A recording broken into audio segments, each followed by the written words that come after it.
Good morning, everybody. Well, in a manner of speaking.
Hello again, sweetie.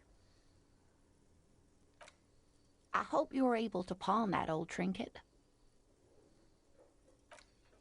Oh, thank you, dear. I confess I am glad to see it again. Even the lieutenant seems happy with this turn of events. Now, what else, sweetie?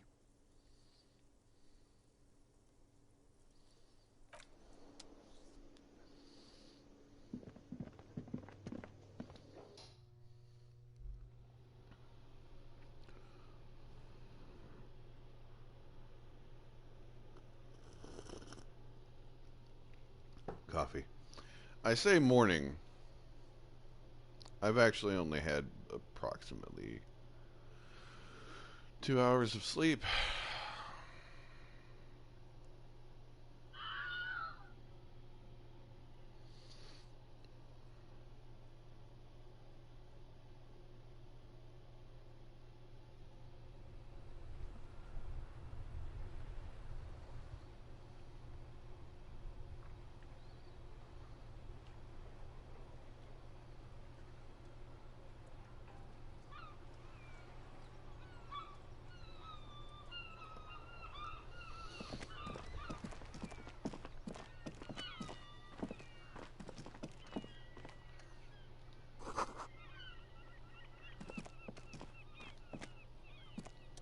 An old call box with a matrix of push buttons lists all the companies in the East Delta Commerce Center.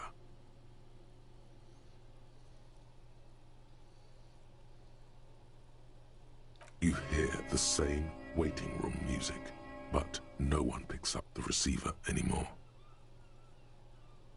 You ring the doorbell, but no one answers. What an ominous name for a hair salon. Doesn't bode well for anyone's hair. All you hear is static, but no one answers the call. You ring the doorbell, but nothing happens. You wait for a minute or two, but all you get from the call box is silence. No one answers the call.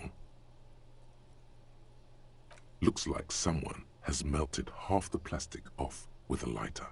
The doorbell doesn't work anymore.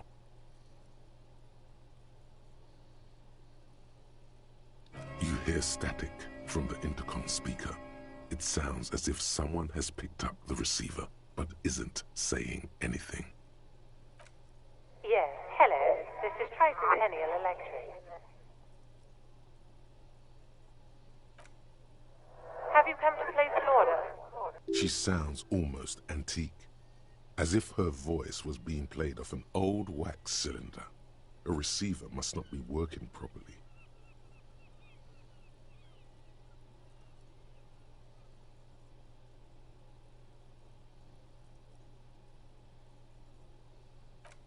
My God. The lieutenant exchanges a look with you.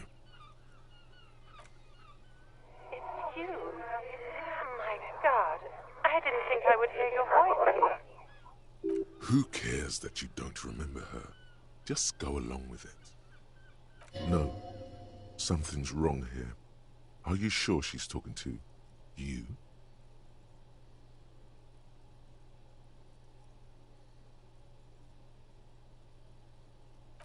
Michelle, just please.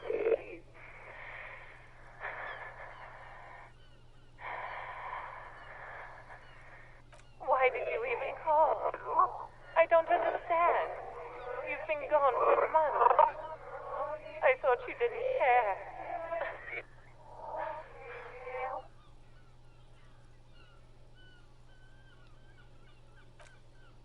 Ever since I came to work here, it's been different. As if my mind's been wiped clean. A spot of static overrides her words.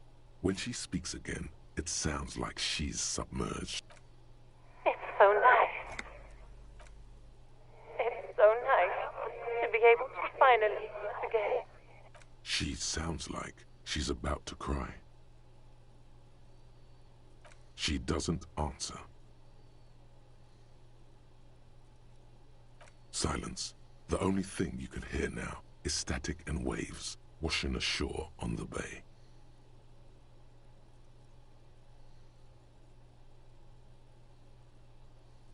Another seagull passes by. It's getting cold standing. It must have been some kind of faulty wiring. We should maybe stop playing with this doorbell. It looks ancient. You press the number sign on the keypad that terminates the call. 12 name cards on the call box read.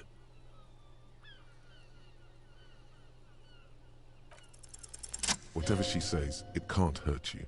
You're a different person now. Stronger, healthier, and, alright, maybe not healthier, but it's a bonus that you've drunk so hard you can't remember any of your past relationships. Oblivion's the ace in your corner. There's a light buzz as you press the doorbell, waiting for her to answer the call. It's cold outside. Yes, hello. This is Tricentennial Electric. Have you come to place an order?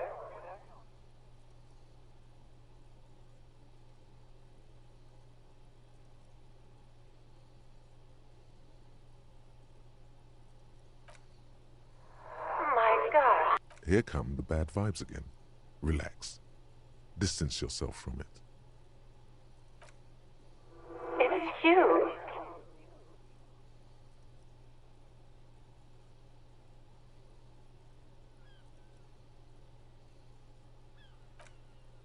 My God. I didn't think I would hear your voice again. Michelle, just... Why did you even... Is this some kind of joke?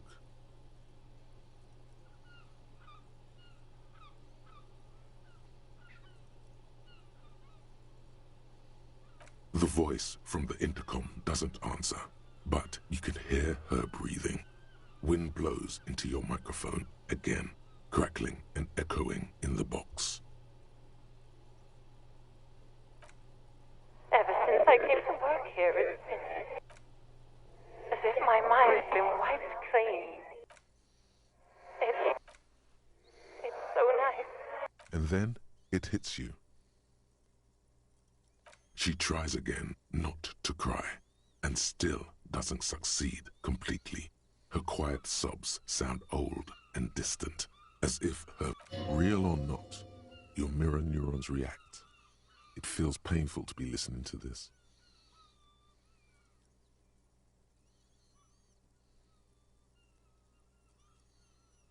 Her sound melts into the static from a long-distance phone call.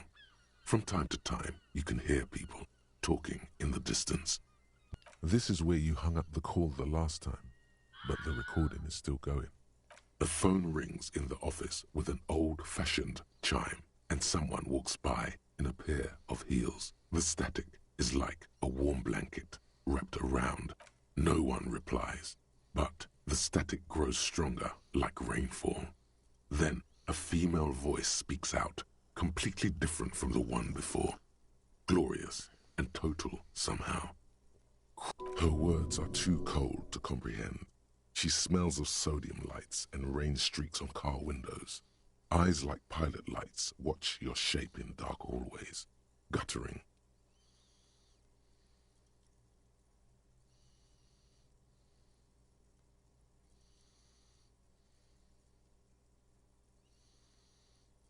So...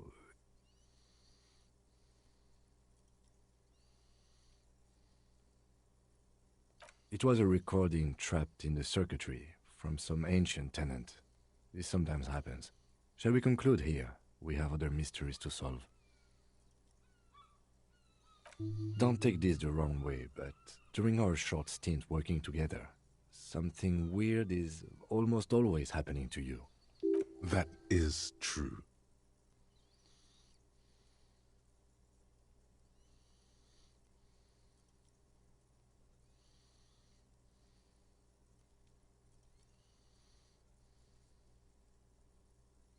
Silence. No one's home at Fortress Accident. Silence. No one answers the doorbell.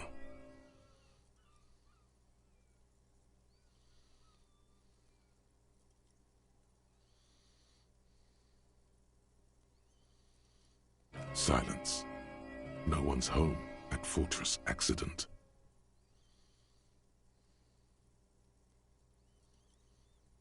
This button looks new, but... Huh. This button looks new. It's probably not connected yet.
Hello, sir.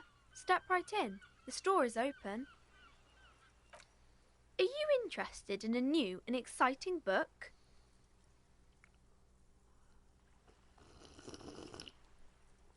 Pardon me.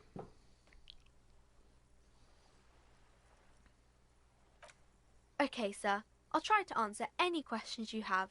I hope they're about books. My name is Annette, sir. My mum, her name is Plaisance. She owns the store. She's inside minding the register or organising the stock. Feel free to step in and browse our wares. I'm signalling that the store is open. Otherwise people might not know.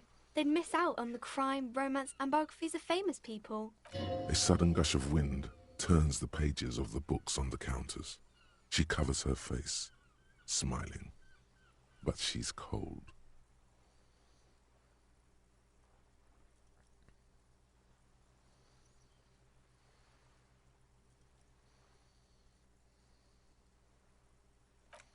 Kind of you to offer, sir. What could you do to help her anyway? Oh, no, sir. I'm happy to help Mum by luring in customers. Besides, I have some hot juice in my vacuum bottle to keep warm. I do my studies at home at the moment. I have to help Mum keep this place running.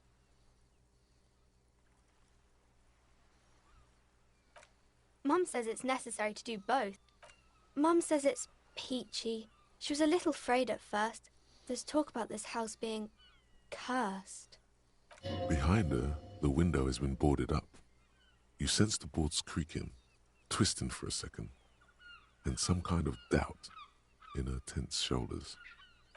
Cursed in the way that makes them say that no business has ever really thrived here, sir. That they all go...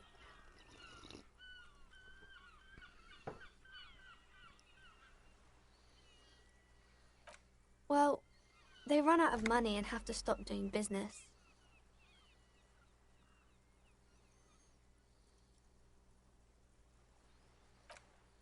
We can go into the bookstore and ask about the case, but I don't see much more to look into here.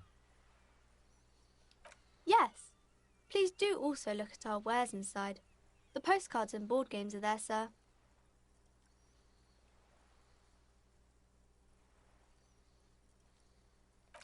It does not manifest itself in any way. It does not exist. I liked it better when we were talking about whether it's appropriate to stand out in the freezing weather.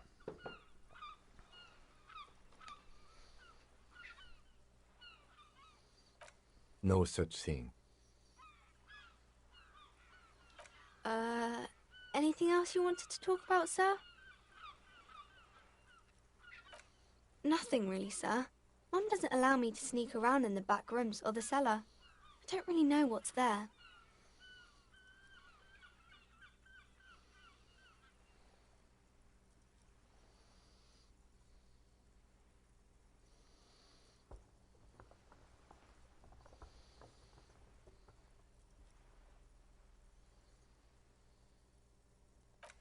Maybe I can tell you about some of our books instead.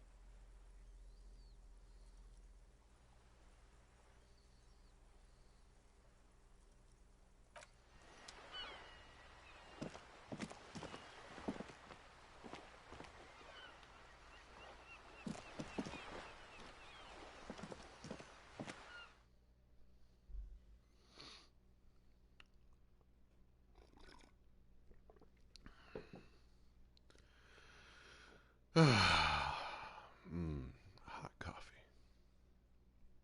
Delightful.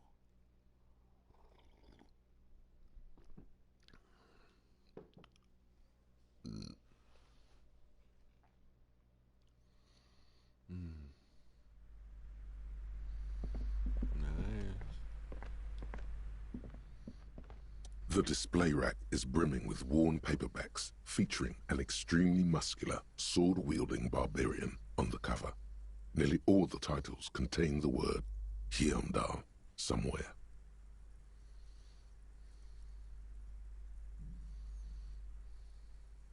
Rows and rows of Hyamdala men blur your vision. You make out some titles. Man from Hyamdal and the Mammoth Riders. Man from Hyamdal. Return to Hyamdal. Maybe 100. Man from Hyamdal. Not even close. Man from Hyamdal in hell. Man from Hyamdal and the Forest of Slaves. Man, a twinge at the back of your head makes you flinch. Your eye starts twitching. Your hand reaches toward a book with glossy cover art of the very muscular Man from Hyamdal in chains, kneeling in front of a staircase leading to a throne. A woman sits on the throne, leering at the man. She's laughing at him, belittling him. Between the throne and the Hyamdala man lies a bonfire, casting shadows on the wall. The shadow of the woman's headdress looks like a pair of devil horns. The title reads, Man from Hyamdal and the Devil Woman. The display rack before you is burdened under piles of Man from Hyamdal novels.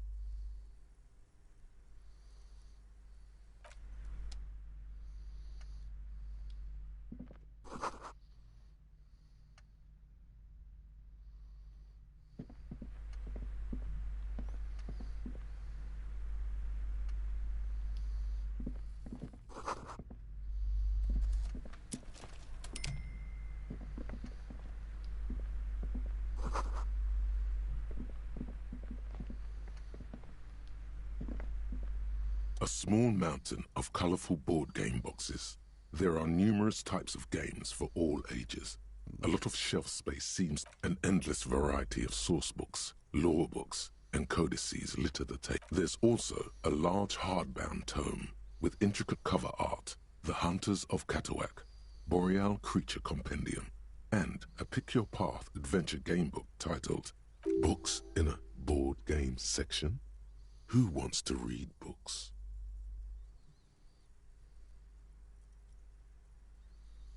There's a box that says Wirral, 3rd edition Mega Setting Supplements Module.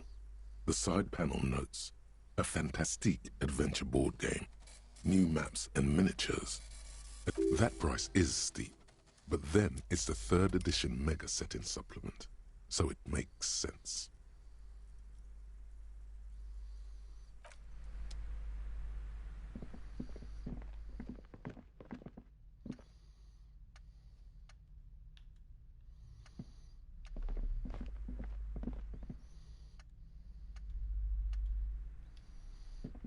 These shelves are overburdened with books from the same series. You see the name Dick Mullen over and over. Crime fiction is a disgrace.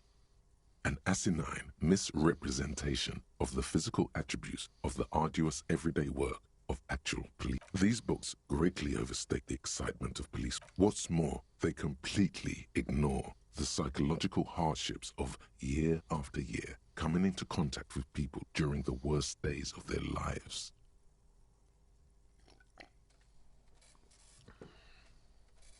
Not a single mention of all the stress this work creates upon the officer's family.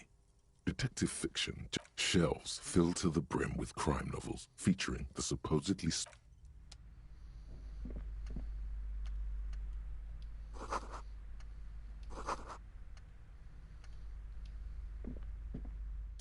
The plaque on the shelf reads, Biographies of Famous People. You see a lot. Browsing through all the books with all their names makes your head spin. Suddenly, a particularly odd title catches your eye.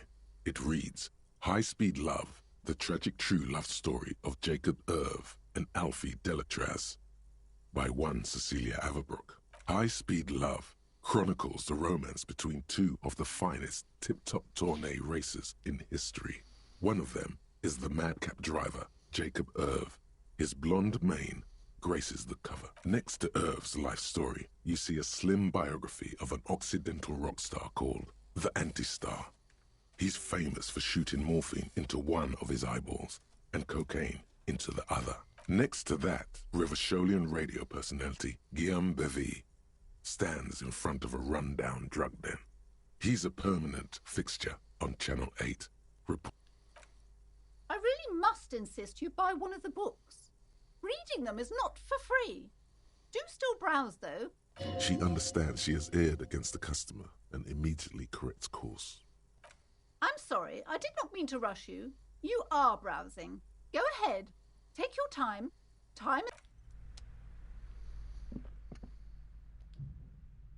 Several maps have been attached to a bulletin board hidden inside the alcove. The maps look old and faded. This large map displays archipelago Ozon, Laurent disintegrating into mathematics. In the northeast, a dust mite stands on the north coast of Caillou in a bookstore. It's you. You can uncover lost little pearls of light. Tiny fire. 850 million people live on these little dots. The ocean breaks apart into a tangle of connections to other worlds. Words past the insect. You have little idea what they are. Perhaps they are gods. The north coast of to the east, rolling Huron. You feel you're just west of Coal City, somewhere above. It's not really a map. It's detailed. Could be pretty. I'm sorry, officer. The map of Martinez is the only one available. The other two are not for sale anymore. And besides, they're quite valuable, though they might not look it. The map of that old thing, it's an out-of-date map of a tourist location that never was, from when some design studio people tried to spruce the place up 4 or 5 years ago. They also renovated the horse statue, set up those coin-operated viewers, and designed the new street lamps. The place does not look like a successful tourist trap, does it? They didn't get that far, for some reason. A shame the project never got going. Would be nice if someone fixed Martinez up. All these ruins are...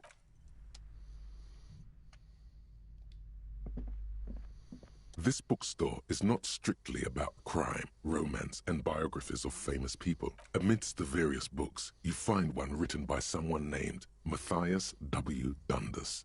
It's about wholeness, unity, balance. These three things are very important to the working class mind. The point of the book, and many others on this shelf, is to give people medicinal advice in situations where they don't have access to paid health services. It serves platitudes, while also telling everyone that traditional medicine, the kind people don't have access to, and which costs more than this book, is garbage, and would only give you cancer anyway, without even curing your cold or anything.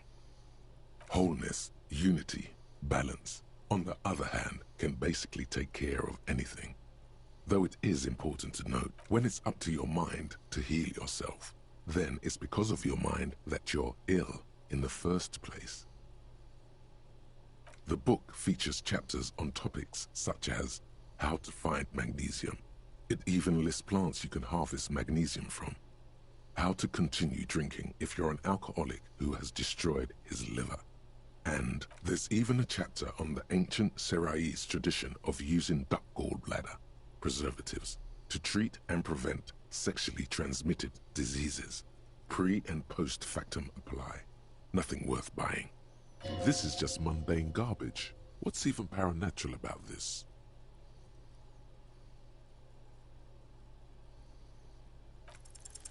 You sense something ominous emanating from the shelf, but it lacks form and substance, and soon enough, you lose track of it.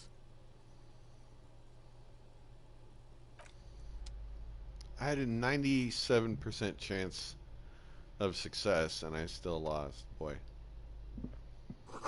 That sucks. Okay. Oh, what? Oh. Come on, get to the... For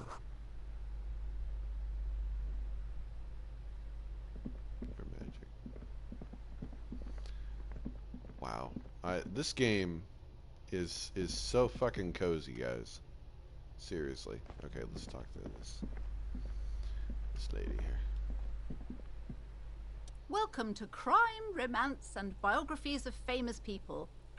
Be welcome, and please take responsibility for the energy you bring into this space. A golden pendant hangs around the woman's neck, in the shape of what looks like a tiny fish head trapped in amber.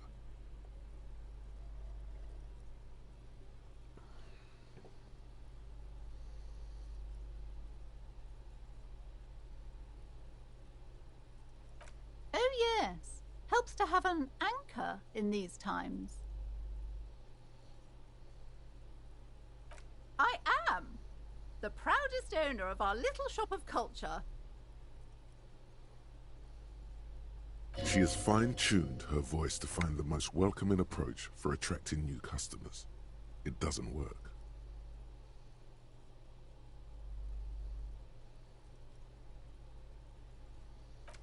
Annette, yes, my daughter. I hope she wasn't slacking off again with her nose in science fiction. Tell me, was she at her post doing her job like a proper girl?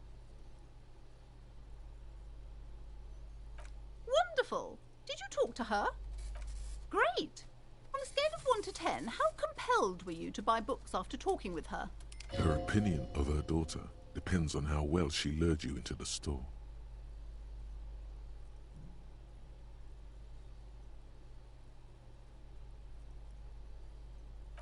My precious, her dedication brings joy to my heart. If you have children, I hope they turn out as great as my Annette.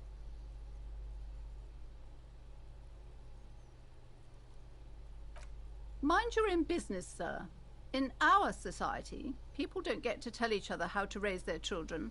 It's none of your or anyone's business. Denial is the way she copes with criticism.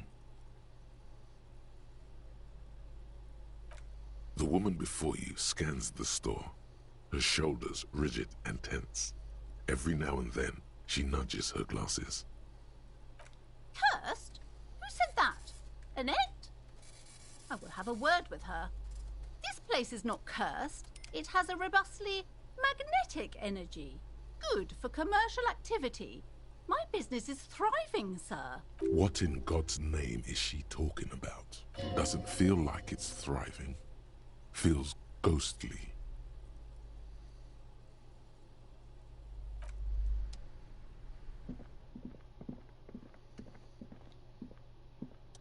You see a set of tattered curtains blocking the way to another room. A strange cage-like trinket dangles from the curtains. Excuse me, officer. The back room is strictly for employees only. Nothing. Now please go back to browsing the books. Don't you feel compelled to look at the books? The books are all you care about. She speaks almost as if she's trying to put a spell on you, urging you to buy more books. Oddly enough, the more she tries to draw you away from the curtains, the more alluring they become. You see some kind of charm, an irregular polyhedron assembled from bones, sticks, and straw. Inside, a disturbing fish head with empty eye sockets stares at you. This is a traditional Seminese ward, meant to provide protection against ill luck, bad dreams, curses, and other supernatural scourges. Inhabitants of Île de Fantôme, the Seminine Islands down south. Aside from poking at it suspiciously, there is nothing else to do with the fish head charm at this time. The curtains remain shut before you. Just as you're about to pull apart the curtains, the petrified voice of the shop owner cries out once more. Sir, don't touch that. I told you it's off limits for the customers.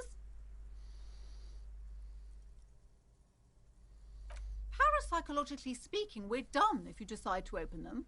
I won't be held responsible for the consequences. It's too dangerous.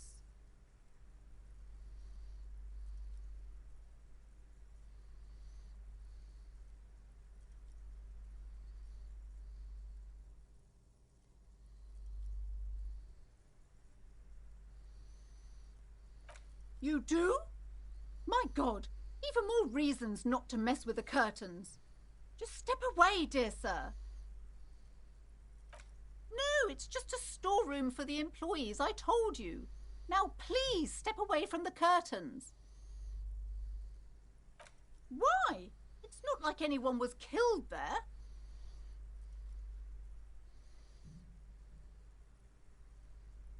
Oh boy. I'm sorry, I don't mean to be so impolite. Just please don't go there. I can't allow that. You'll only make things worse and unleash the powers. No! Please just talk to me, officer. Come here and let's talk this through before you decide to do anything extreme. Talking is always good. Go see what she has to say. There is something mysterious about the curtains. Be careful. The curtains, tattered with age and covered in dust, hang before you, as if taunting you.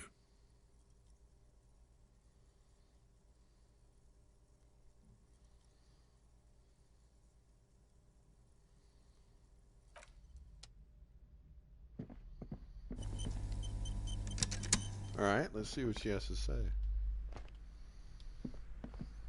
Hello again, esteemed officer, and welcome to Crime, Romance, and Biographies of Famous People. I already told you, it's just a storage room for employees. I don't understand why it's so important to you. Just let it go, officer. Go buy some goddamn books. You're supposed to be drawn to the books.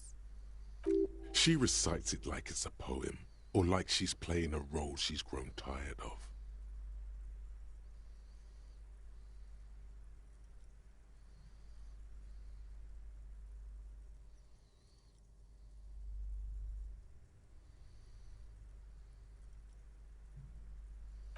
It's just for decoration. Okay, fine. It's because this place is cursed. Just like Annette said, They don't call it the doomed commercial area for nothing. Are you happy now, officer? Happy that you've ruined everything?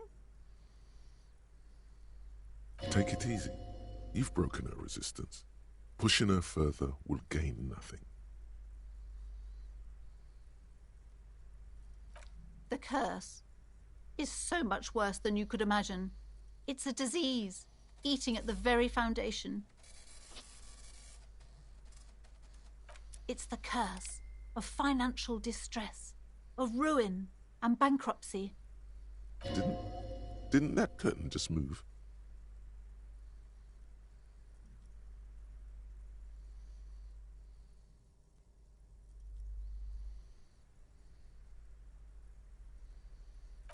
It's not just that, officer.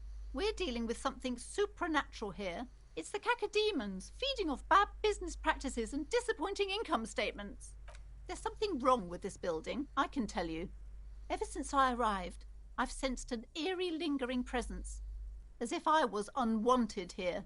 Sounds familiar.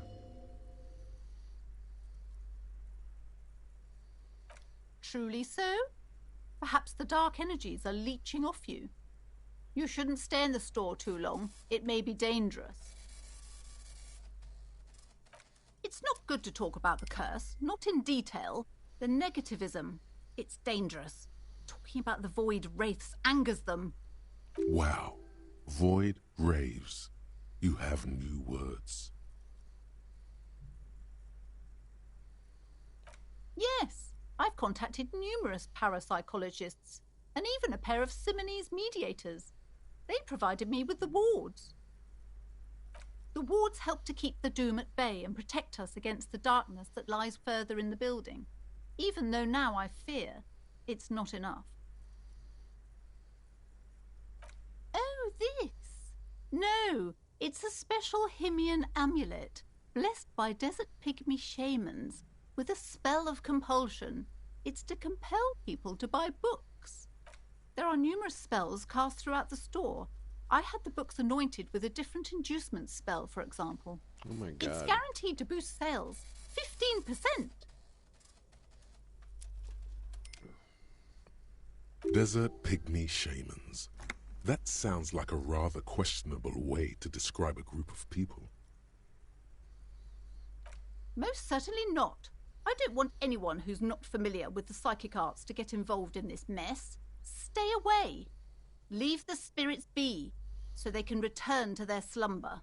My liege, you know what this case calls for? A para-detective.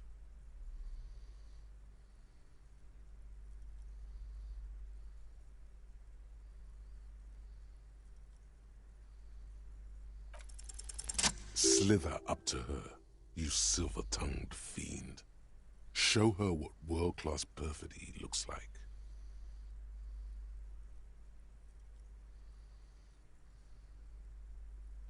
Are you sure? Don't think I haven't seen charlatans before.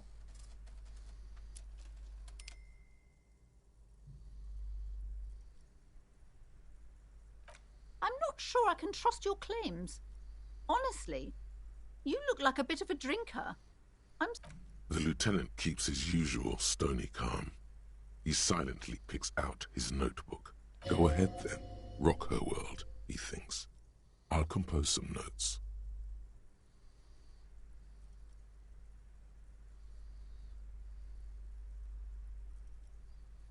How do you know all this? Here we go.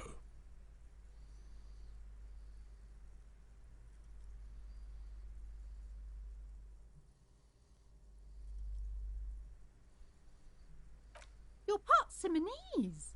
Oh, it means our meeting couldn't have been mere chance.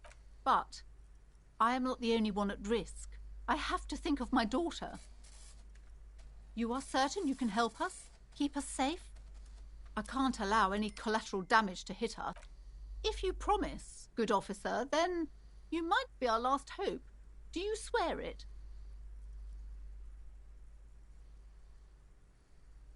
Thank you, sir. There's one more thing I haven't told you about yet. The entity. Do not act surprised. You know of these things, sire.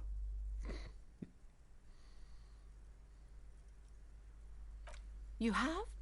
The entity takes the form of a woman, a witch probably. I've suspected that she must be connected to the curse ever since I first saw her. Did you know that she lives inside the chimney? Yes, that chimney is part of the building's central furnace, and it's enormous. She has barricaded herself behind some metal security curtains. God knows what she's doing there. Some unnatural magic, I assume. You should go find the entity and ask what happened to all the companies in the building. What is the source of this curse? Here's the key to the warded door behind the curtains. Take it. Oh, and please do return to me after you've looked round. I'm quite anxious to know what she has to say about the curse. What you discover in there. Unbelievable darkness and ruin. What you discover? Probably just some office space. Don't be scared.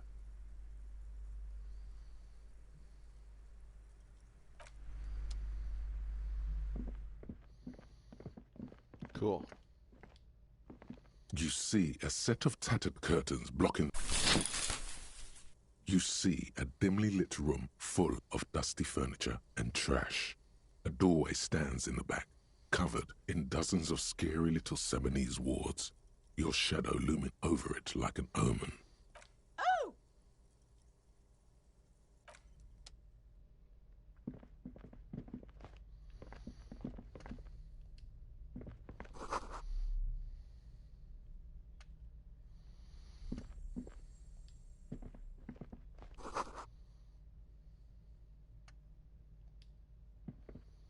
A heavy door with a missing handle stands before you, covered in dozens, if not hundreds, of Seminese trinkets and charms. It appears to be locked. Only an echo. No one is there. After exerting some force, you manage to turn the key. It's eerily silent. The door slides slightly open, letting a draft of cold air into the room.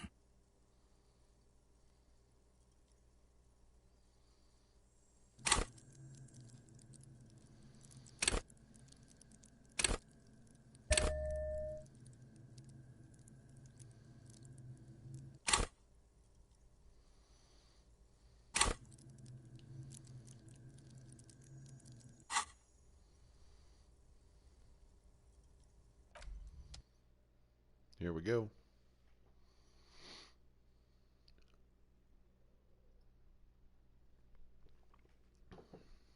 After midnight tonight. Resident Evil Village, guys. I'm so fucking excited. Oh, I just can't hide it. Oh, yeah, baby. Yeah, baby. Whoa. Okay.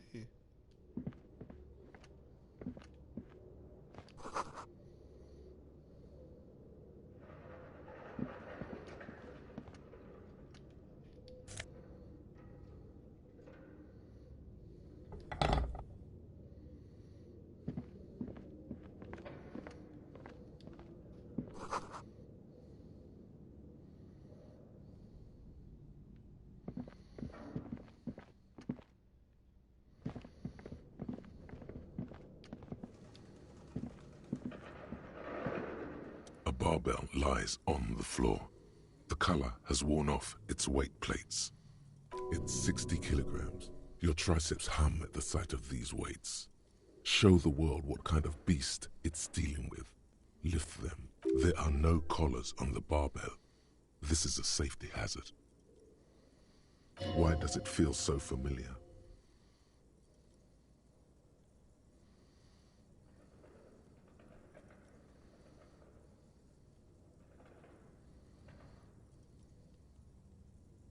No, it's not that.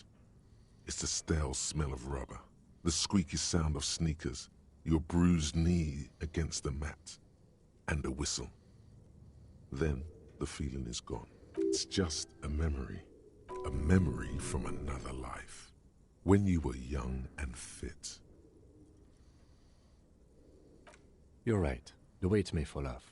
Better not touch it then. It would be a violation of EPIS safety regulations if the gym was still operating, but it isn't. No one's supposed to come here anymore.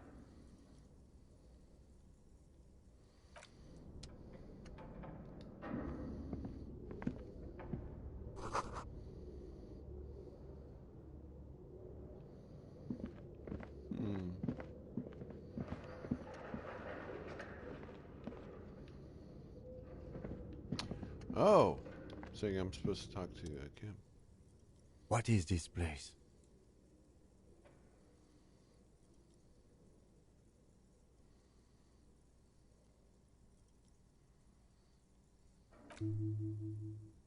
I think you're right, though it looks like no one's been here in ages. I doubt the electricity still works. Good thing we have a flashlight on us. Don't forget to take it out of your bag before we move on. An eerie feeling rises in your chest.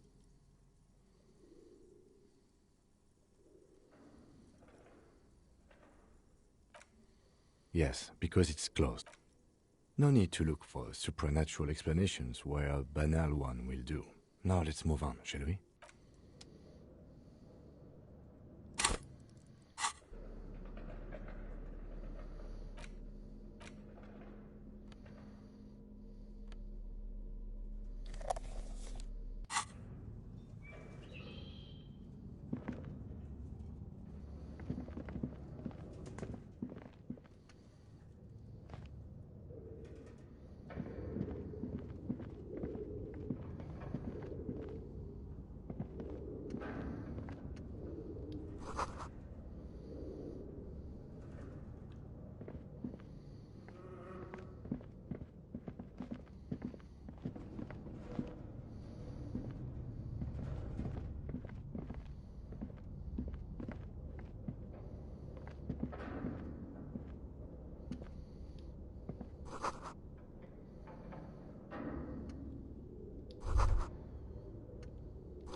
Your flashlight slides over an old green chalkboard covered in scribbles, sketches, and schemes like some ancient cave mural.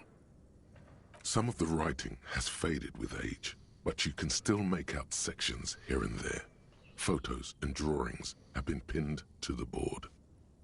These lithe, pointy-eared creatures appear to be different types of welkins. You make out autumnal candle welkins casting wax-based magic.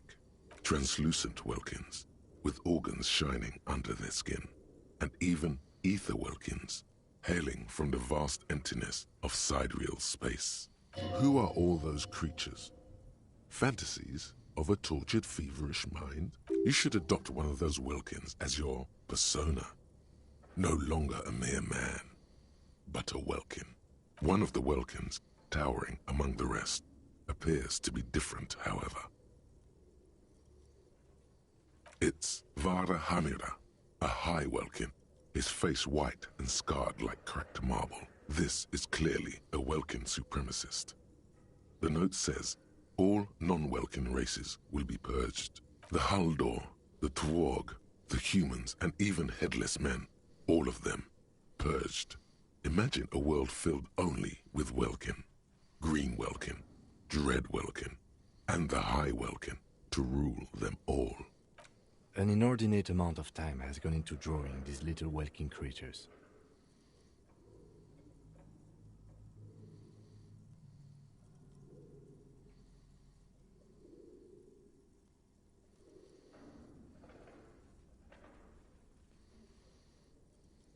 This looks like concept art for a project. It's not really real. Some people really like building a world, I think, even if it's just for a game.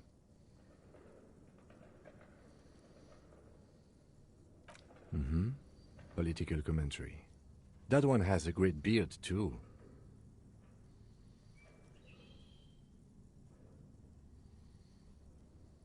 Just look at those details. So much effort. And for what? All gone. The photo collage depicts barren, icy landscapes wrapped in perpetual night. You see permafrost and glacial landforms, dead trees grown in under the snow. Entire oceans have been frozen from shore to shore. There are pictures of settlements on dried-up riverbeds, abandoned in a storm. Animal corpses in the dark, carcasses and bones. You see primitive oil rigs built into glaciers, boreal dvorg, yurts under the snow, great mammoth-like beasts of burden. Albeit dark and cold, this vision also feels cozy in its own way, like eggnog or morphine, a much-needed respite from our own world. A pinned postcard reads, "The heat death scenario. A desperate fight for geothermal energy engulfs the world as Wirral becomes untethered from its sun, drifting through the universe."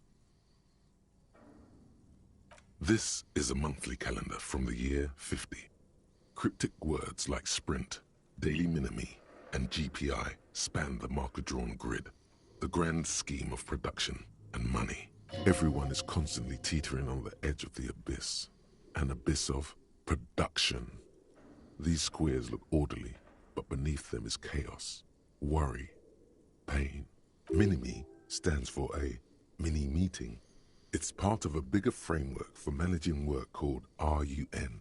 Station 41 tried to implement it a few years ago, but failed. As time goes on, the numbers in the boxes grow rarer and rarer. The board becomes an empty snowfield in the final days. Only failure and regret dwell in this region. Looks like they didn't make it. A note in the bottom left corner of the chalkboard says, "See the prod schedule filament for details."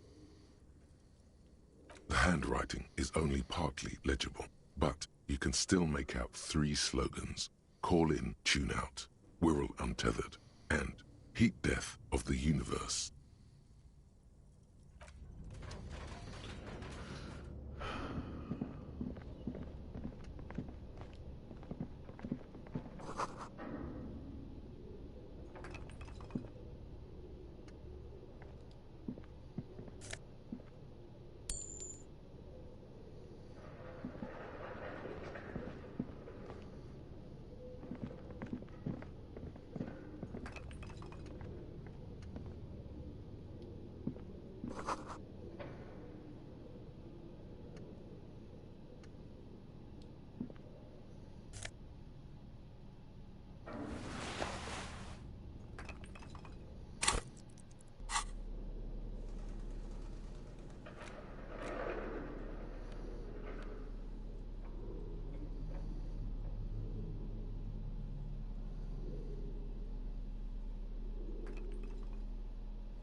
This appears to be some kind of machine with a cube-shaped heart and a wired framework. The keyboard has a rectangular on-off button, a piece of paper still hangs from the printer. A radio computer. Just sitting here without anyone inside.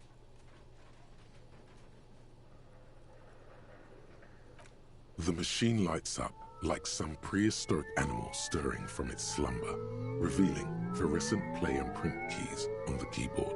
The hatch on the machine's central compartment is wide open. It's empty like a beehive without its brood. Some cables have been left dangling, disconnected. The filament you have would fit perfectly inside the compartment. Like a smooth drawer, the filament slides into place. On the keyboard, the play key starts blinking. A bar of fabric right above the keyboard starts producing a soft hum. The sound of static seeps through the machine's planar magnetic driver. Have you stirred the ghost of the doomed commercial area from its rest? Could this be its dismembered heart beginning to flutter? The static gets louder, slowly filling up the abandoned hall, until a voice speaks out, crackling and old, cutting into the air. Good afternoon. Fortress accident en rue de Saint-Ghislaine. This is East Insulindian Repeater Station 1. Please repeat. Is this the production schedule?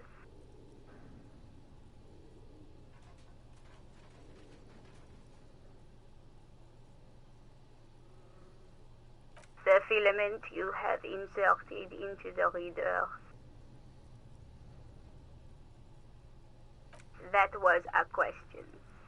Have you inserted it into the core? Good. Please repeat the password. Password? Of course it would have a password. That's why there's a human administrator involved. You should ask her for a hint.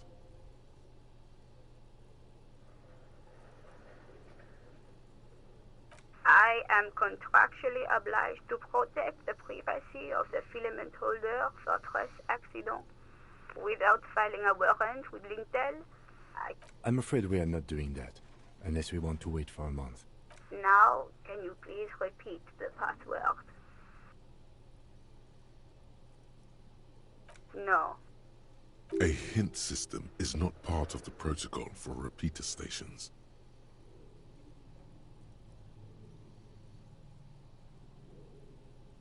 Received. I will register this login attempt. Don't worry. Passwords have a way of turning up sooner or later. Fortress accident. Is there anything else I can do for you today?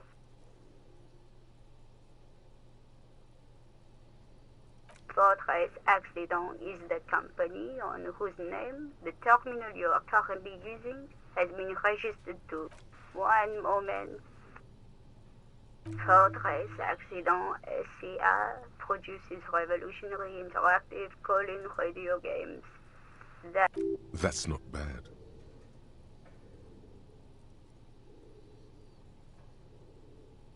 Any other questions?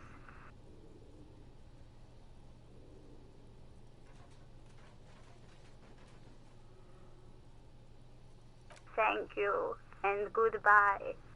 Tiles on the cube are still smoldering, casting the framework in a soft glow. Nothing happens.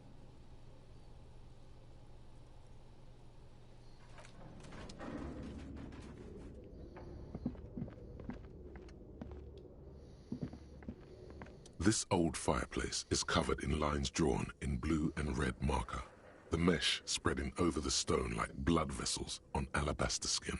It looks ghostly and strangely ancient. A diagram for summoning some time-forgotten being? The symbols seem very esoteric. The whole thing resembles Kadran mosaic tiles. Very pedantic. History classes, students with their textbooks open, studying the roots of our civilization. Those aquarelle blue tiles looked beautiful in the sun. Radio frequencies, it seems. UKV 123.6, UKV 123.7. Unclear. It looks like a cardiovascular system split into veins and capillaries. Very advanced.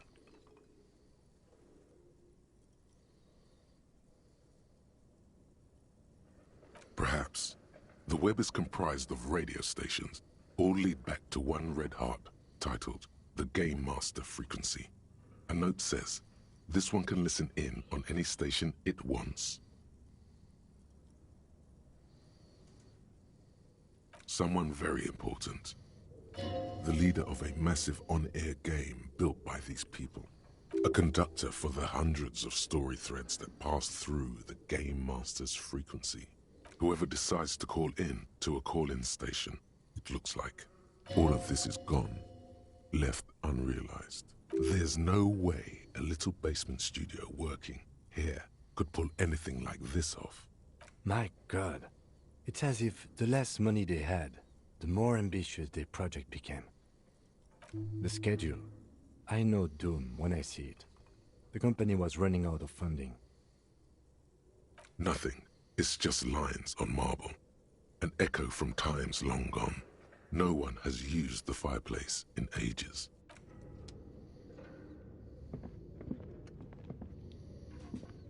Tiles on the cube are still smoldering.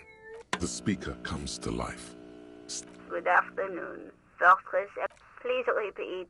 Is this the production schedule? Good. Please repeat the password. Still no.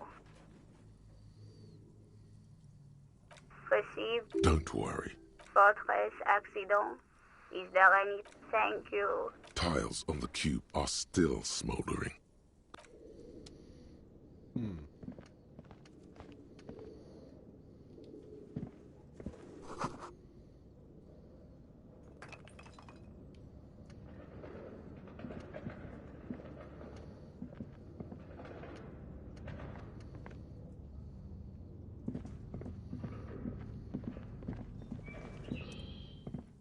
Okay. What do you think is going on with that computer, chalkboard, and fireplace?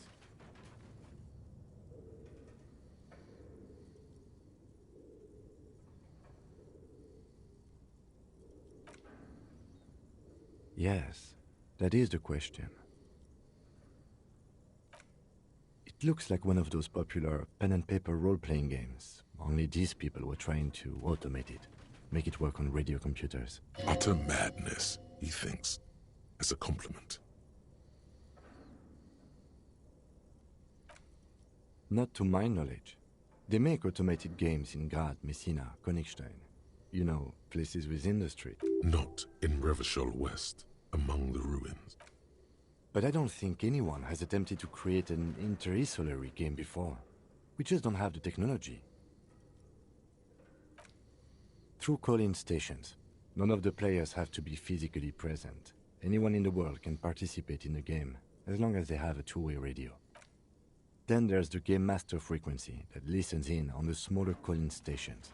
I think that was supposed to coordinate the stories, functioning as a master of ceremonies of sorts. Indeed, those Welkins are a dead giveaway. Role-playing people love that stuff.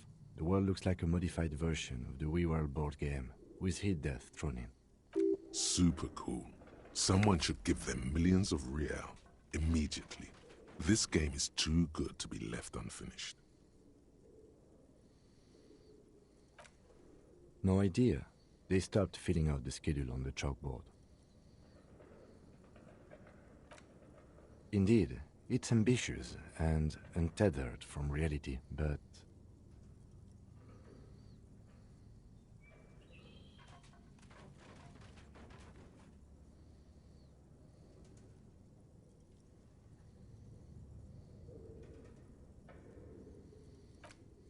It's too late for that, I'm afraid.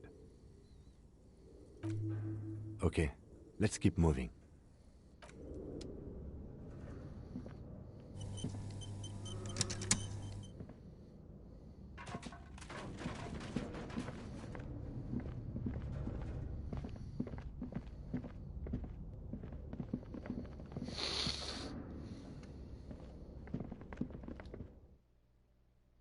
Oh, okay. Outside we go then.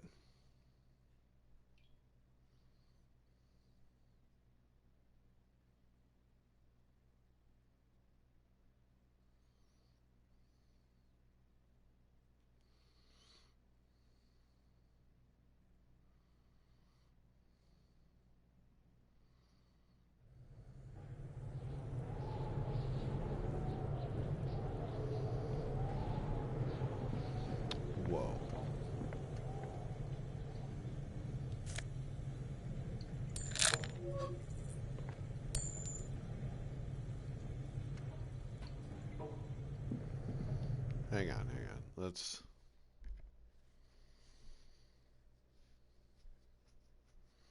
go back for just a minute.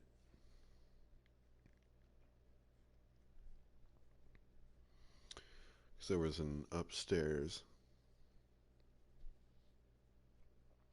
Let's explore that first.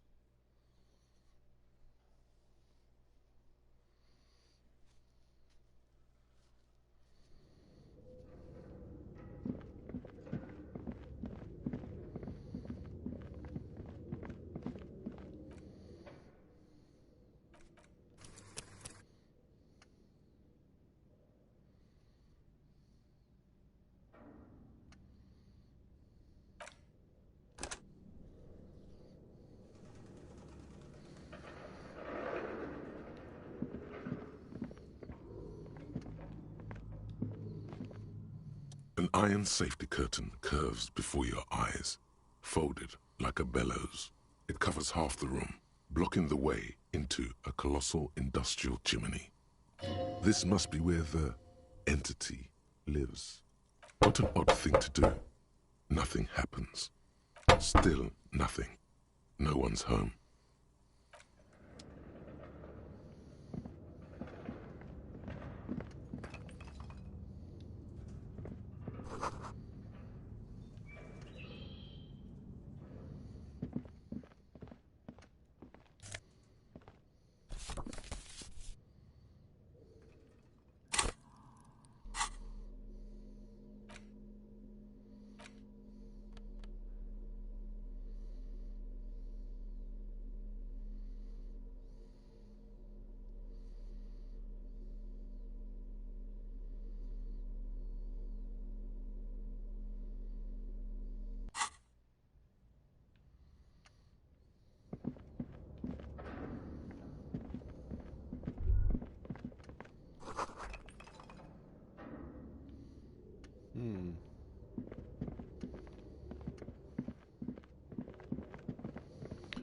Okay.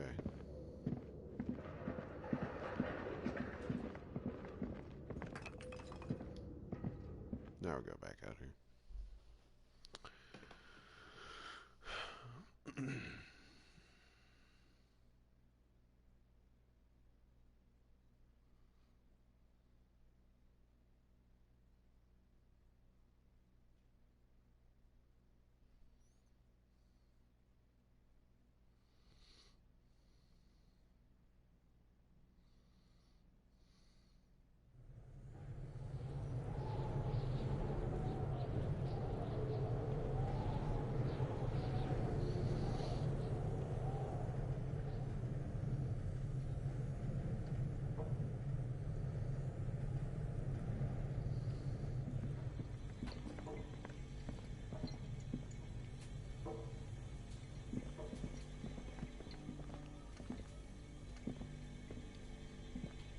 You see a terrifying ice bear with a strange compartment in its belly.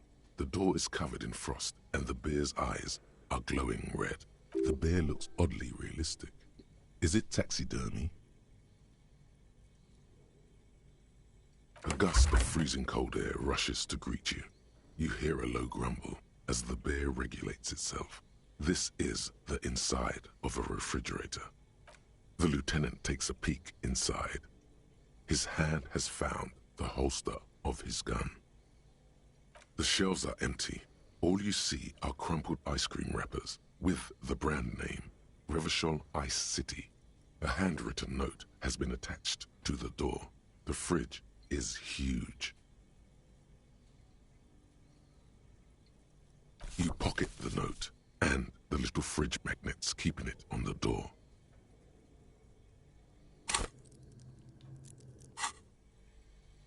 You've acquired an interactable item.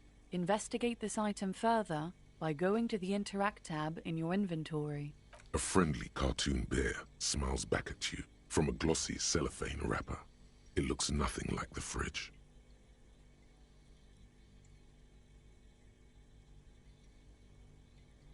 Good question. It looks like an ice cream fridge.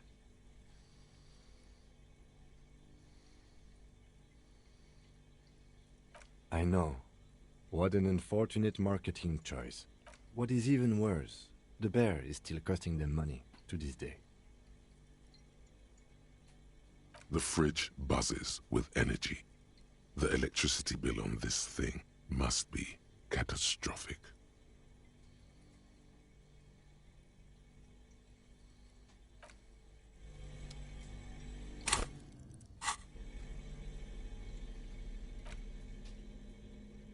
The note is written with a blue pencil on a piece of lined office paper. The kitchen magnets have left spots on its surface. Does it say anything interesting? This is tangential at best, but the lieutenant's detective instinct is still active.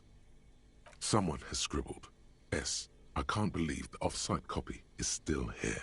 The illiterate ginger kid keeps stealing stuff from the studio, so I had to hide it somewhere safe. You'll find the filament memory with the off-site copy in the frozen ice cream maker. Please take it home, ASAP. It's important. I'd do it myself if I lived in a civilized place with a freezer. Take care, Sully Soif.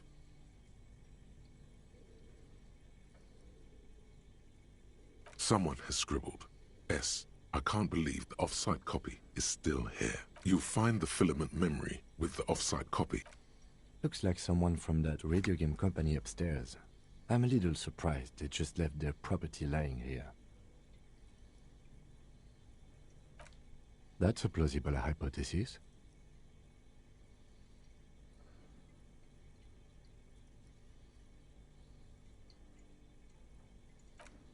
Really?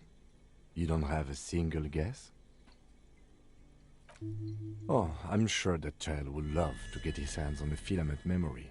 Even if he doesn't know what to do with it, he'd probably try to pawn it for speed, based on our encounter. It belongs inside a radio computer, storing its memory. It's like a tape. You listen to disco tapes, right? It's like one of your disco tapes, only for a computer. I don't know.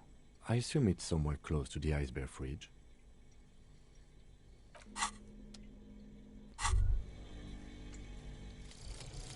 The bow collector.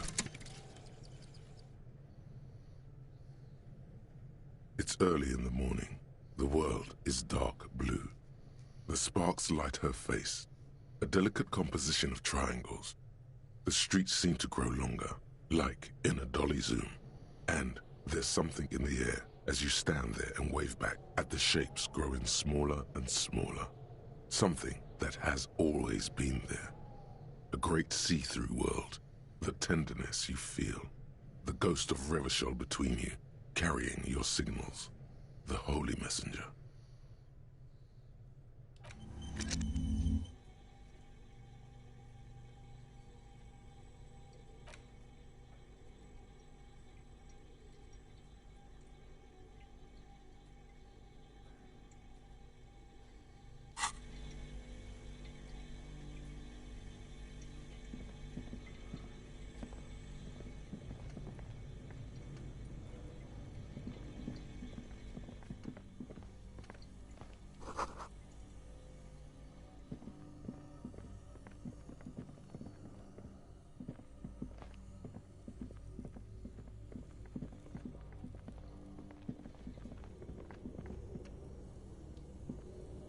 A thick layer of coal dust covers the furnace, coloring it pitch black. Looks like this furnace has a face, and it's a face of agony. Looks like it. Looks like an old central furnace used to heat the building. It's connected to the chimney. No one has used it in ages. No signs of any recent fire. Only dead rats. It's dark and grimy here. In the darkness you can hear chatter. It's coming from above. A voice, or several voices, talking to each other. What are you doing?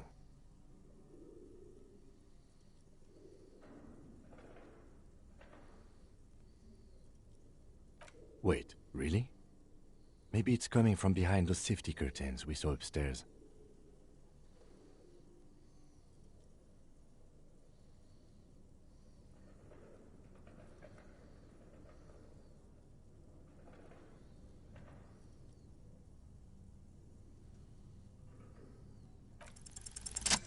Something breaks loose in you.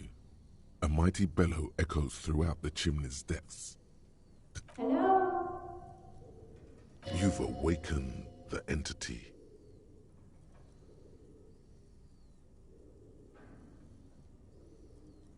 Hello? Did you say anything? I can't hear you. Please come upstairs. There's a safety curtain on the second floor. I'll open it. After you, officer.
Oh, fuck.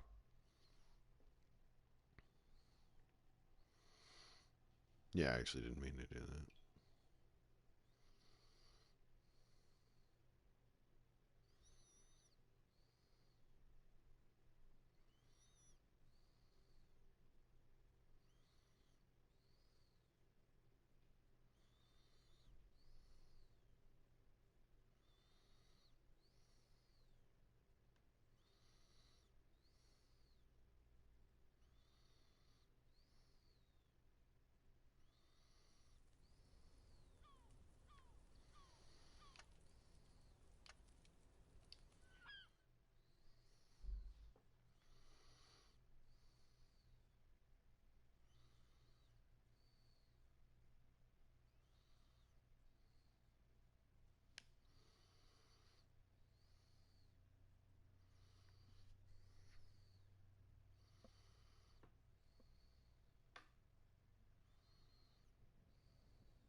Two cables are plugged into the breaker box. The red one leads to the ice bear fridge, and the black one to the ice cream maker nearby. An electric sizzle. The room is slightly quieter now. Something close to you dies with a soft electric purr. Why did you do that?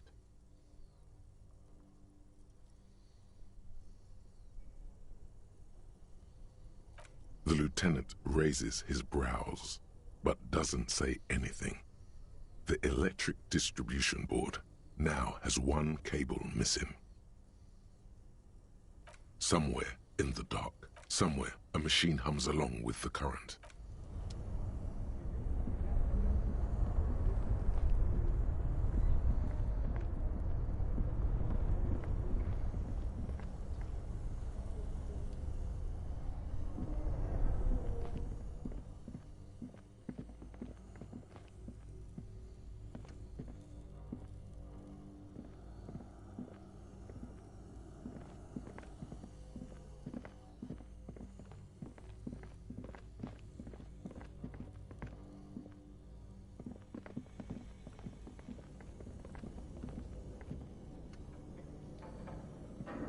A thick layer of coal dust covers the furnace.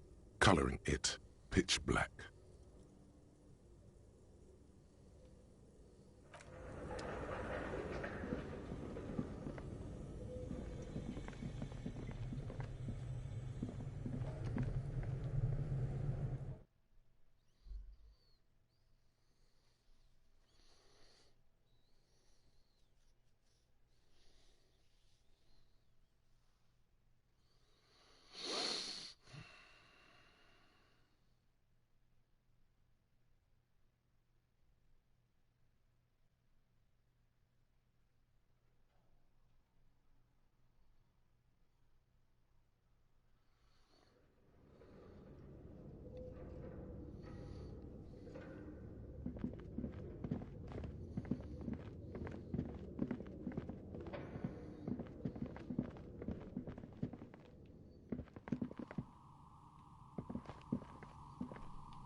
Hello, I'm Nia.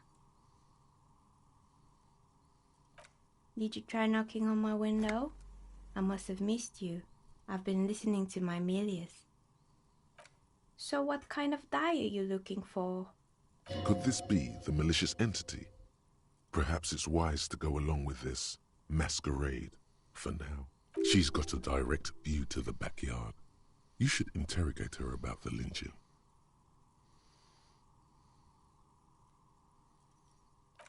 Yes, Amelia is like a call-in station. You need a two-way radio to access one. That's why I have these. Mostly, they just teach you to swear in different languages. But some of the stations can be quite interesting. I was so absorbed, I must have missed you knocking.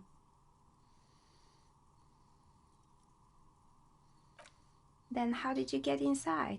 By the south entrance? You know what? It doesn't even matter. What matters is that you're finally here.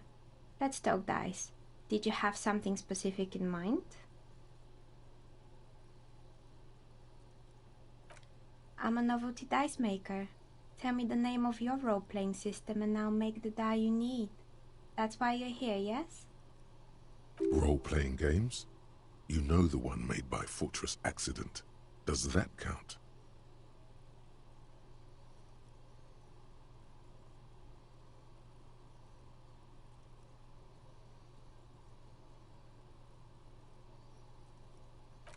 Of course, I can see that. I just thought you were a police officer looking for dice. How? This person means you or no one else. Absolutely no harm. She will answer freely and honestly. No falsehoods are present. She's a novelty dice maker and doesn't have anything to hide. Ask what you need.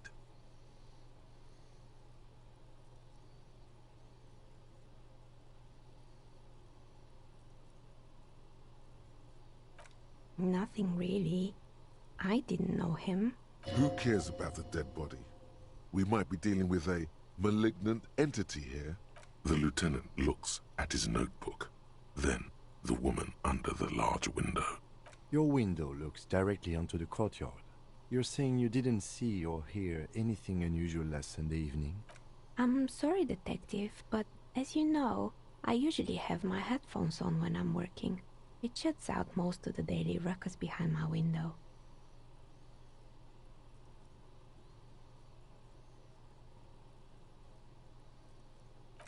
I might have, but in this case, all I would have seen is my own reflection staring. It's light here, but dark in the yard at night. It's really hard to make anything out in the yard when it's dark outside. Besides, I rarely get up to look out the window when I'm in the zone. Well, there's always something going on in the Whirling's backyard. Is there? During daytime, there are usually those kids. And lately, I've been seeing a lot of drunk workers hanging about. Must be because of the strike. She's heard of the murder, but did not see it, sire. She's not sorry to disappoint you. Informing on someone in a murder investigation would intrude upon her focused existence. But I never saw anyone during that fateful Sunday night, I'm afraid. It's an odd profession, making dice for people, but I like it, and I prefer doing this to sitting at home.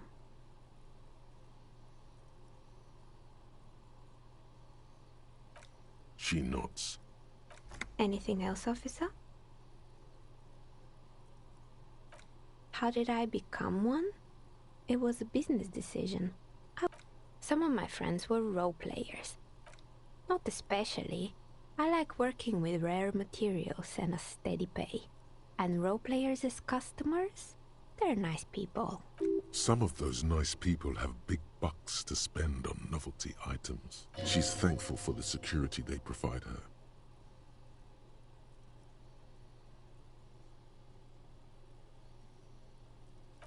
We're inside the chimney of an old central furnace. It's strange, I know. But when I arrived here, all the other rooms were taken, so I had to build myself a makeshift home. Besides, I don't really have to pay any rent here, so that's a plus. Plaisance was right. There's an entity living in the chimney. You should ask her about the curse. Creative.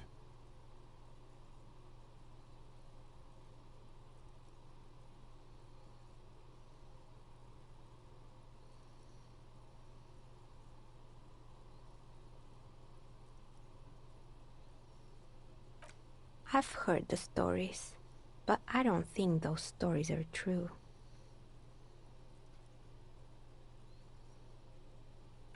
Plaisance, the bookshop lady? I've heard that her business is doing rather well. Have the energies spared her somehow?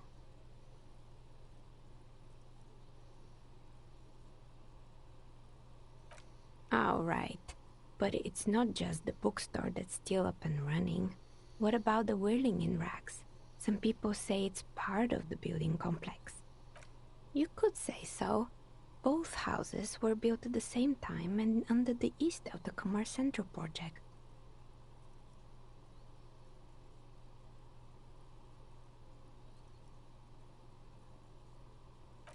And then there is me. I've been here for 14 years. Maybe it's just because she's so talented that she's been able to woo the curse.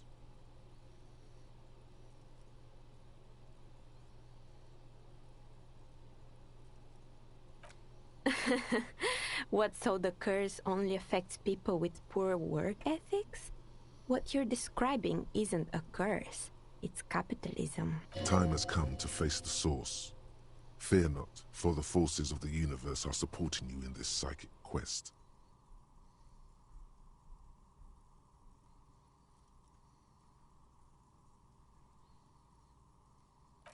Exactly. Truth is always... But I'm glad we got this sorted out. Anything else I can help? That's all she has to say on the subject. She's been thorough and truthful, as far as we can see. Plaisance is not going to like what you have to tell her.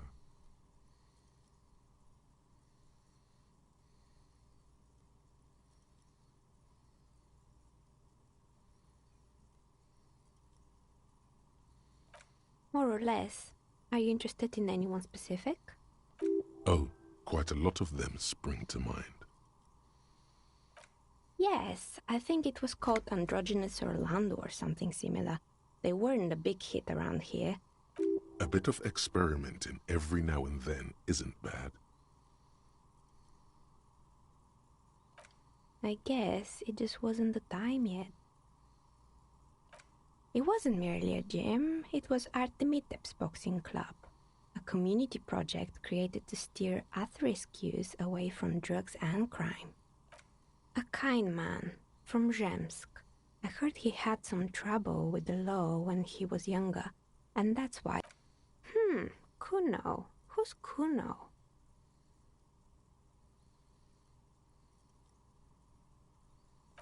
Oh yes, you mean the kid with the sailor's mouth. Yes, I've heard him yelling profanities in the backyard. I think it would take more than a gym to help that kid. It didn't. If anything, It's not really full of that. No one would store their drugs like that. Eventually, the coalition took away the funding and the club went bankrupt. Oh, this one's a mess.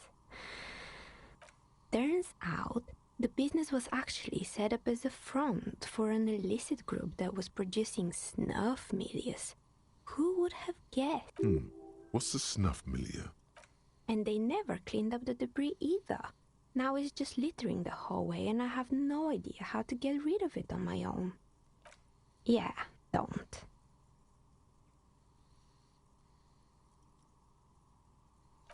You mean Mr. Fabron, the taxidermist? No, he mostly just did drugs. Anything else?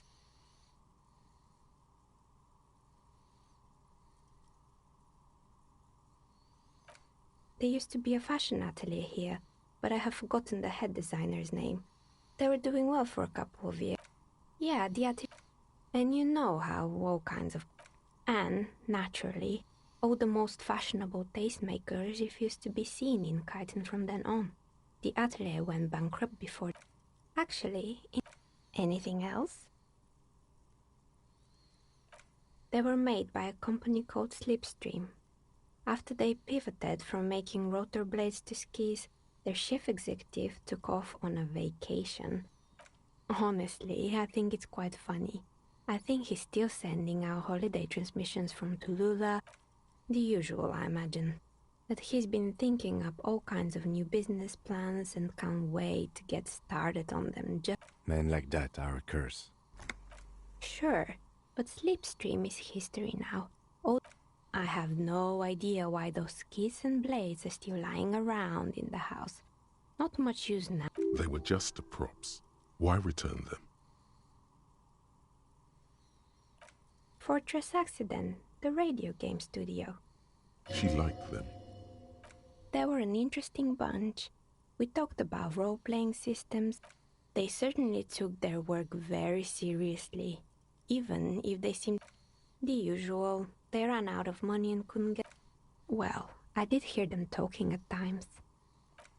They seemed to believe they were historical individuals on some ground. She sounds almost mocking when she says that.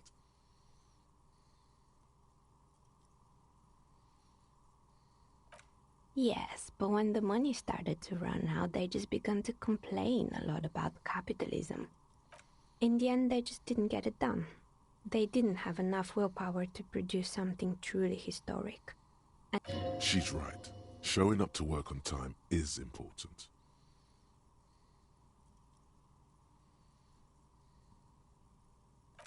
Not the wisest decision. You would have lost all your savings. The dice is black and filled with little silvery flakes, like snowfall. Anything else? Oh boy, the fabled Revachol ICT.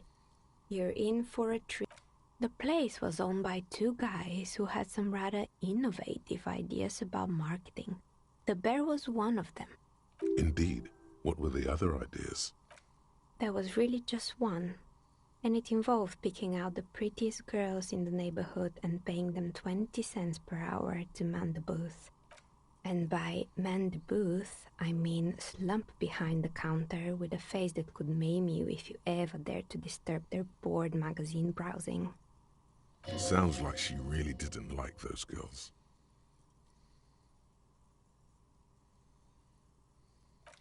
Employing silky teenage girls is a widespread practice, yes. Unfortunately, they always come in packs. I'm talking about acne-ridden, and they already had the bear. The bear. Of course not. Eventually, Revachol ICT lost the price war to its rival. Glass safe? Maybe. He said that the... Sounds cool. Megatherion, a mega wild beast. It's an imaginary beast that guides you through life by telling you to do more drugs, The horrific necktie tightens around your neck, strangely excited. but it doesn't feel particularly fun this time around.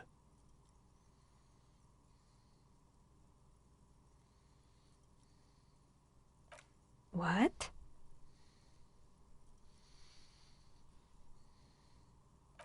Right. Anyway, now you know the story of the... Outside it's light.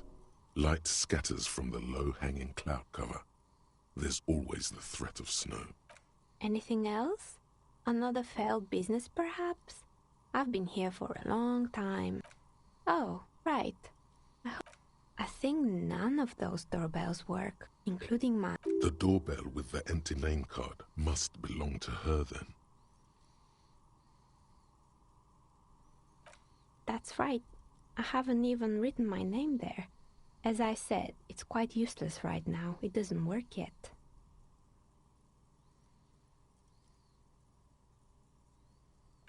It can't be true. They don't work here anymore. Are you sure it was Slipstream SEA? Was it a woman? Maybe it was Plaisance. Tricentennial Electrics? It used to be a major electric company 100 years ago. No, it was something else. It was eerie. It was too real to be just a prank. Either we're dealing with a professional actress, or...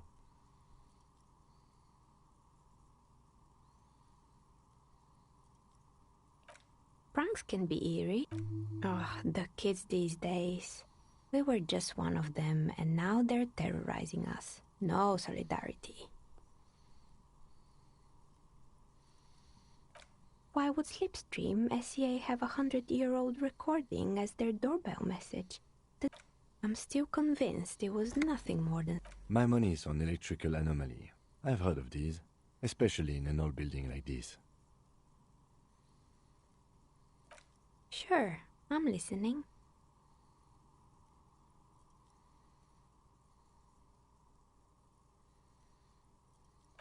Good. I hope it clarified things a bit. What else?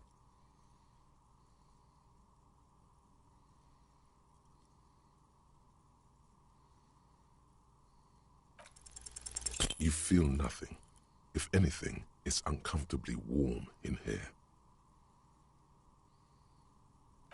She has begun to idly clean one of her carving tools with a dirty kerchief, the tool's sharp edge shining in the light of her desk lamp.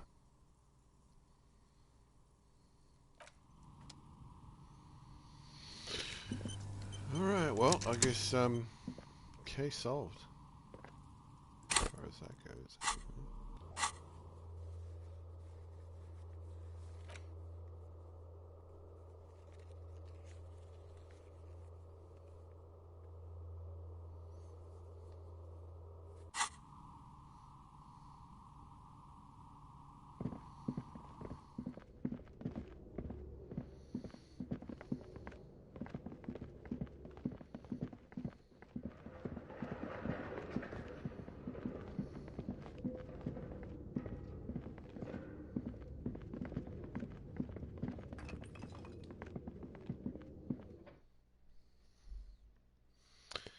Right.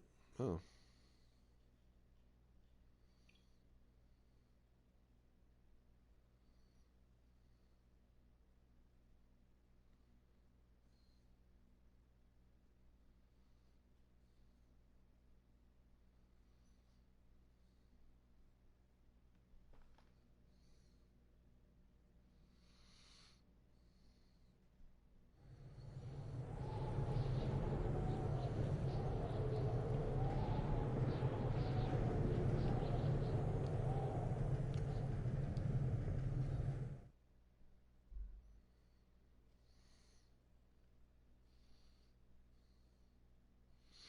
Wait, that was it, wasn't it?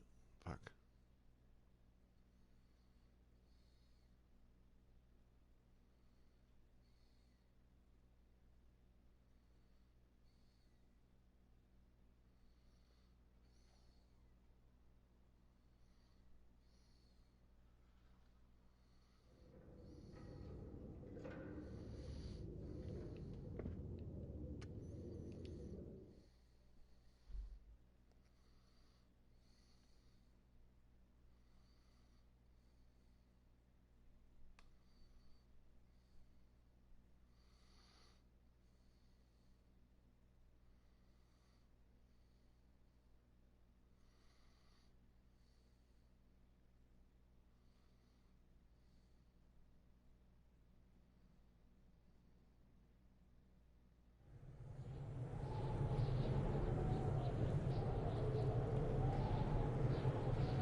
This Post Lavantorie mail collection box has been heavily vandalized with graffito. A closer inspection reveals 2 bullet holes in the front.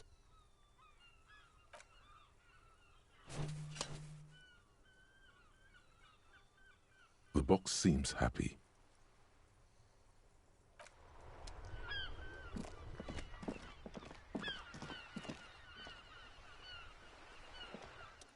Hello, sir. How is the investigation going? Found any curses yet? Oh, that's great! I hope exciting adventures lie ahead. And maybe you can help Mother become less afraid.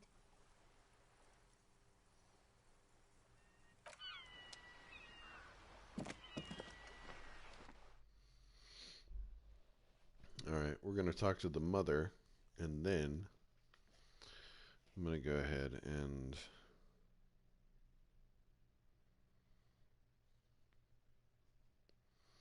hop off here and get something to eat.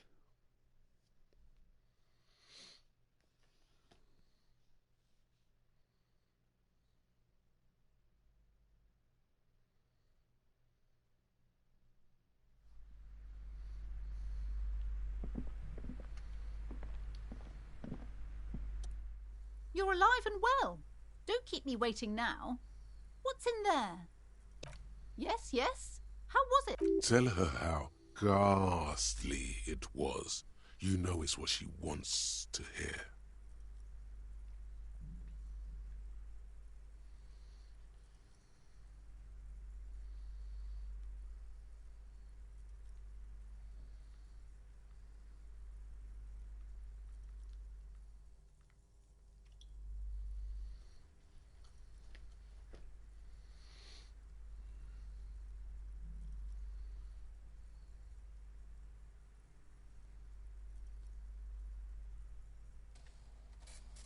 I knew it. Oh, but what else did you find? Did anything survive? No, of course not. Have you located the entity? A novelty dice maker? Well, spit it out. Why does she need the dice? For some kind of... I don't understand. If it's not her, then where is the source of the doom? The narrative she's built herself. It does need tearing. Just don't say you don't have any answer yet. To hell with it. Perchance you ought to just lie, sire. You've come this far. You know how to end it. There is an entity behind the entity.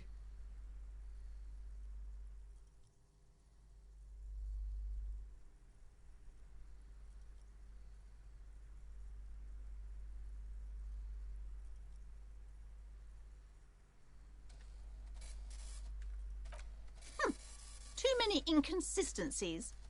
Good luck persuading her. Some people can rationalize anything.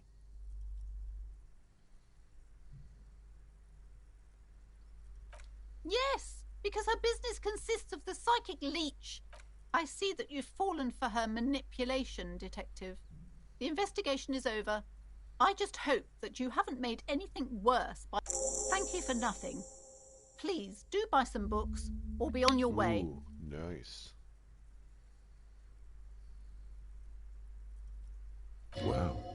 Total psychic collapse between you two right now. There was never any other way this could have gone. She's just too far gone into her own mind. I am sorry we had to disappoint you, ma'am. Can we go now?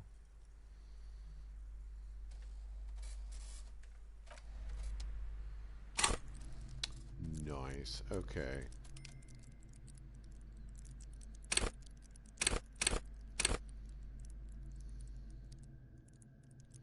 I kind of hate to do it because I really want to put this point into something else, but I'd like to get that body down. I'm going to put it into something else anyway. Let's see here.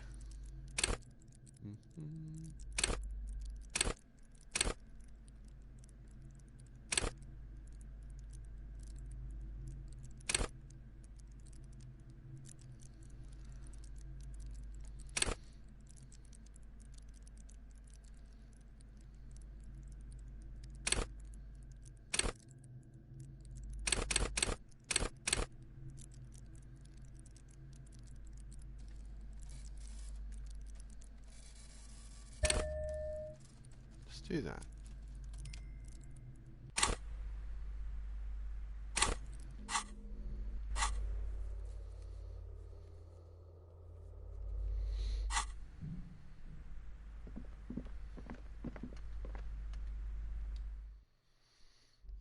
Okay.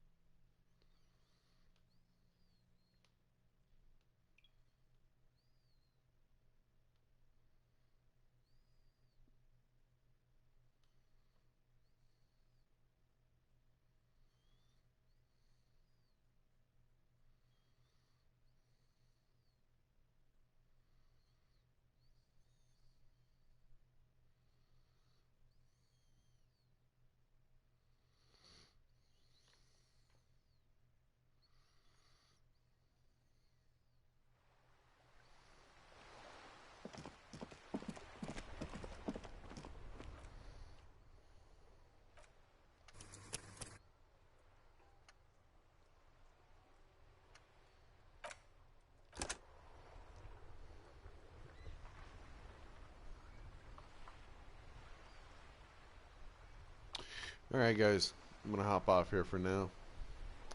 I will see you in a little bit. Love you.